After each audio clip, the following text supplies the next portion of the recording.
Have you all ever heard the story of Donnie Decker, the guy that could make it like rain? And I mean, not outside either. Well, maybe he could, I don't know, but inside of a house or a prison cell. Well, this is like one of those really weird unsolved mysteries. Matter of fact, I think it was on Unsolved Mysteries. Anyways, this is one of those unsolved mysteries that has like, I don't know, nine credible witnesses to it. So that's pretty cool. So to start it all off, Donnie Decker at the age of 21 got arrested for receiving stolen property, which, the same exact thing that all pawn shops do, but they never get in trouble for it. Anyways, he got a few months. It was like 6 to 12 months. Anyways, while he was in jail, his grandfather ended up passing away and they gave him a furlough, basically where they release you for like a weekend so you could go to the funeral and hang out or whatever. He wasn't a terrible person in general and everybody seemed to get along with him. He went to his grandfather's funeral, which by the way, he absolutely hated this man because come to find out, he was pretty fucking abusive his whole life. So that's awesome. So after the funeral, he went and stayed at his friend's house for the remainder of his weekend furlough. So this is where things get really weird. And there are multiple versions of the story, but I will try to keep it down to what he said in an interview. So he's at his friend's house and he goes into the bathroom. And while he's in there, he notices that this really cold chill starts coming about him.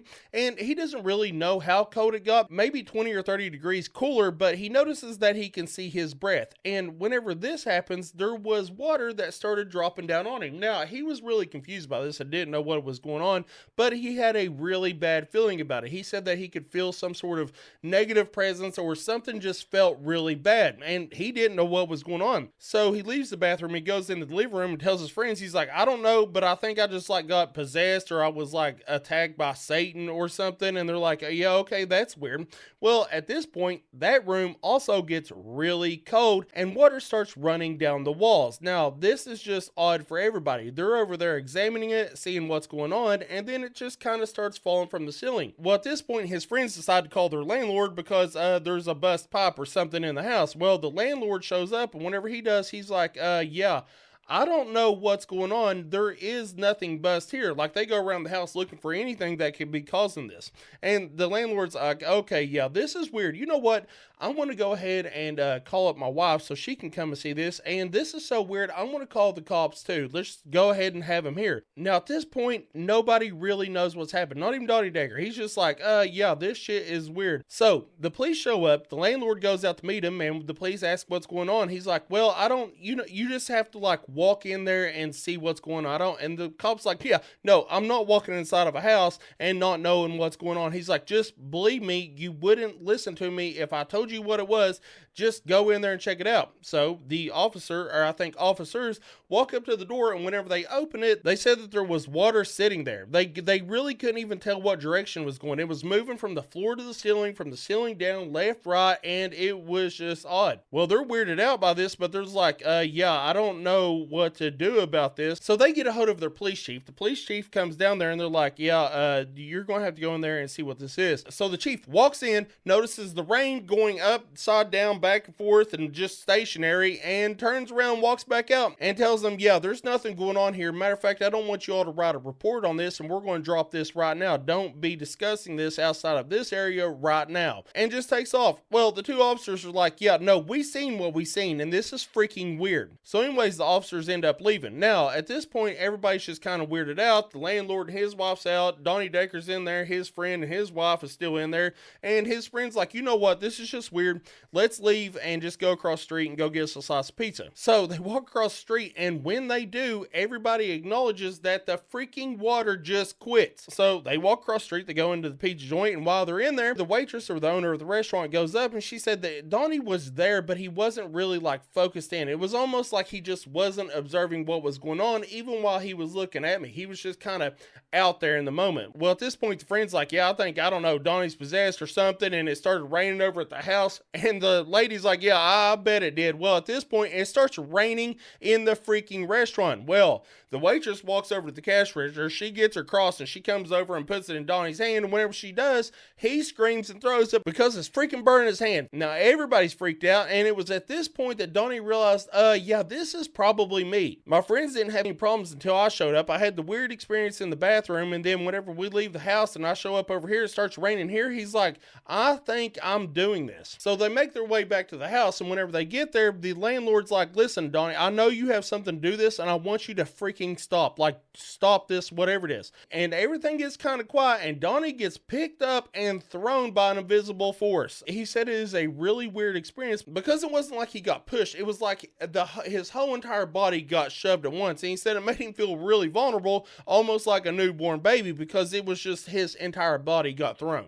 Now, after this point, everybody's kind of freaked out, but everything kind of dies down. So everybody kind of goes off to bed. Well, anyways, the next day, 3 officers show up at the house because they were like, yeah, something's really going on here. And even though their chief told them not to investigate it, they didn't want anything nefarious to be happening. So they wanted to go and figure out the situation. Well, while they're there, they get to experience all kinds of cool shit. Like, I don't know, the rain coming down the walls, which they couldn't explain. And then one of the officers was like, you know what? Here, I got this cross. They put it in Donnie's hand. Donnie screamed and threw this cross, and one of the other officers walked over to pick it up. He said while it wasn't blazing hot, it was at the point that you could just barely hold on to it. There was no reason for it to be that hot. But not only that, it was at this time that Donnie developed 3 scratch marks like in his neck, and then he had another scratch mark on his arm.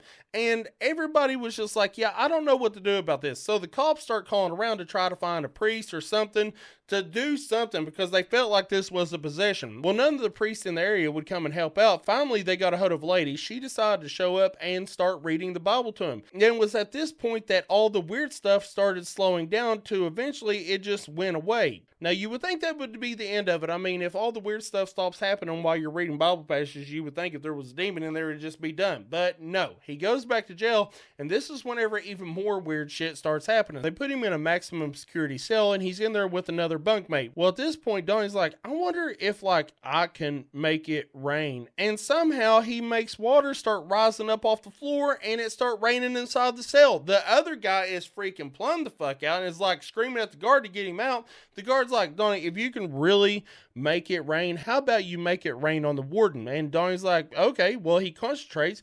The warden's sitting there in his office away from this, and at this exact time, the warden starts getting a wet strip across his chest. He's not even aware of it until one of the officers walk in and is like, hey, why is your shirt wet? And he's like, I didn't know it was. So this is the point where everybody's just kind of creeped out by Donnie. Now, nobody really dislikes Donnie. Everybody sees him as a personable guy, but they're creeped out. There's something weird going on. So a while later, one of the officers brings Donnie up to the warden's office, and he's like, I need help with this guy. I don't know what to do. Something's going on. And Donnie is like freaking out. He's got these scratch marks on him. There's like rain happening. Now at this point, the warden's like, I don't know, get some people in here to hold him down. I don't know what to do with him. How about you get the chaplain? And whenever he walks into the room, Donnie's kind of chilled out, and he tells Donnie, hey, whatever you're doing, knock it off. I know you don't have the ability to be doing all this. And that's when Donnie rubs his finger and makes it start raining in the freaking warden's office again. So the preacher guy's like, okay, maybe he is possessed by something. So he starts reading stuff out of his book whenever Donnie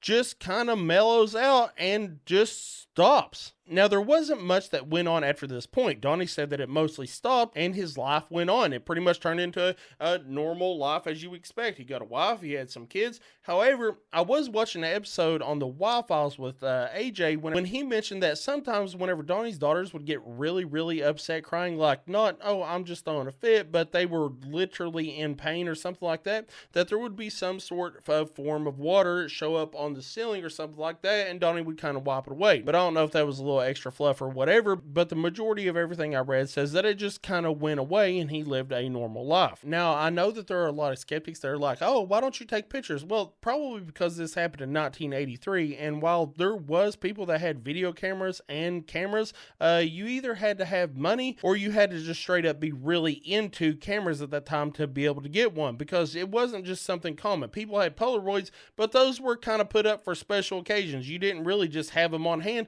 and people didn't think about this all the time. It's not like they had cell phones where they was constantly recording or taking pictures. No, they didn't do it very often, so it wasn't really muscle memory for them to get videos of it. Now, like I said, this is one of those interesting paranormal events where there was like key witnesses to this that people actually trust. Well, I mean, the law literally trusts them to not be lying about situations like this, and they didn't care to put their testimony on camera no matter how much they got ridiculed for it, even though all they could really get out of it was harm. But not only that, one of the coolest things I seen whenever I was doing my research was there was a comment left by a lady. But to give you a breakdown of basically what she said, she was like, yeah, I really wish people would start believing in like spiritual and paranormal things so it could actually be investigated, because everybody wants to just throw this off like it's no big deal. She said, but I was at the pizza joint whenever he showed up and it started raining, and you all can say whatever you want, but whenever you're sitting there and water just starts falling out of a ceiling over the whole freaking building and water is running down the walls, she's like, it was a paranormal event. And while she was going on about it, she said it's a really surreal experience, especially whenever you consider the fact that as soon as he walked outside of that building, it completely stopped. She said it was one of the most paranormal things I've ever seen in my life. She's like, and it gave me nightmares where I would wake up in the middle of the night asking if I was getting rained on. She's like, it literally traumatized me is how freaky it was. So while there are a lot of holes in this case, it's one of those paranormal events that I just think is really interesting, and maybe there could be something behind it, because there was literally no reason for all these people to lie. It makes no sense. And even years later, years later, they still stick to their story and will not change it. And I think that is pretty freaking interesting. Anyways, I thought it was cool, and it's one of these stories that stuck in my head for such a long time. I remember seeing it years and years ago, and I figured you all would get a kick out of it too. Anyways, if you'd like, you're more than welcome to follow me, and I'll probably tell some more cool stuff if you're into that. Okay, I hope you all have a great day. Bye.